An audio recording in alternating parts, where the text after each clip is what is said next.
أشهد أن لا إله إلا الله وحده لا شريك له وأشهد أن محمدا عبده ورسوله أما بعد فأعوذ بالله من الشيطان الرجيم بسم الله الرحمن الرحيم يا أيها الذين آمنوا أطيعوا الله وأطيعوا الرسول وأولي الأمر منكم۔ صاحب صدر و سامعین کرام، خاکسار کی تقریر کا عنوان آپ نے سماعت فرما لیا کہ نظام جماعت کی اہمیت کیا ہے، اس تعلق سے مجھے کچھ کہنے کے لیے کہا گیا ہے۔ دراصل نظام جماعت نظام خلافت سے وابستہ ہے، اور جیسا کہ میں نے پہلے سیشن میں نظام خلافت اور نظام وصیت اس تعلق سے کچھ بیان کیا تھا، اس کا ہی یہ ایک حصہ ہے جس کو عنوان بدل کر مجھے دیا گیا ہے کہ میں اس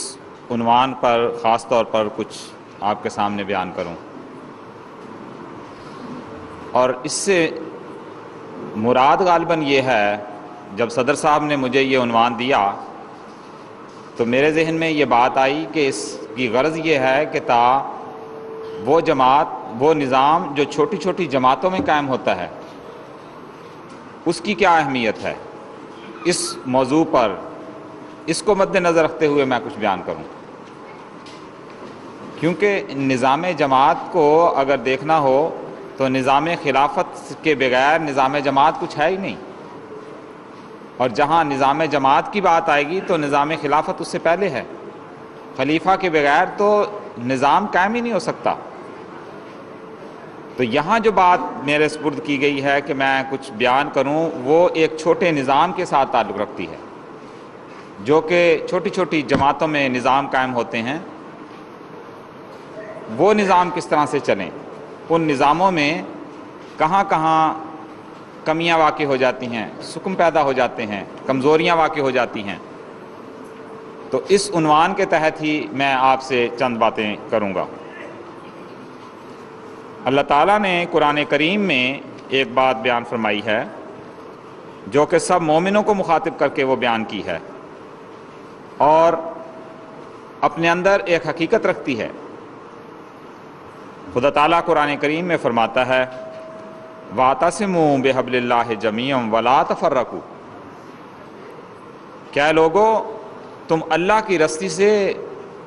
بندھ جاؤ، اس کو مضبوطی سے پکڑ لو اور الگ الگ نہ ہو جاؤ۔ وَاذْكُرُوا نِعْمَتَ اللَّهِ عَلَيْكُمْ، اور اللہ تعالیٰ کی اس نعمت کو یاد کرو جو اس نے تم پر کی تھی۔ وہ کیا نعمت تھی؟ اذ کنتم اعداء فالف بین قلوبکم فاصبحتم بنعمتہ اخوانا، کہ دیکھو تم ایک دوسرے کے دشمن تھے، اللہ تعالیٰ نے تمہارے دلوں میں محبت پیدا کر دی اور تم آپس میں بھائی بھائی ہو گئے۔ وکنتم علی شفا حفرۃ من النار فانقذکم منہا، تم ایک آگ کے گڑھے کے اوپر کھڑے ہوئے تھے، بس میں نے تم کو اس سے بچا لیا۔ دراصل نظام جماعت اس آیت کے گرد گھومتا ہے، اور آن حضرت صلی اللہ علیہ وسلم کی وہ حدیث اس کی تشریح بیان کرتی ہے۔ آن حضور صلی اللہ علیہ وسلم نے فرمایا کہ میری مثال تو اس شخص کی طرح ہے کہ جس نے ایک جگہ آگ جلائی ہو، اور اس آگ میں جو پروانے ہیں جو اڑ اڑ کر آ کے گرتے ہیں، اور میں اس آگ کے قریب کھڑا ہوا ہوں اور میں ان کو بچانے کی کوشش کرتا ہوں تاکہ وہ اس آگ میں نہ جلیں۔ تو نظام جماعت میں جو شخص بھی کسی عہدے پر قائم ہو جائے، جس کو بھی اللہ تعالیٰ کوئی عہدہ عطا کرے، تو اس کا اول فرض یہ بن جاتا ہے کہ وہ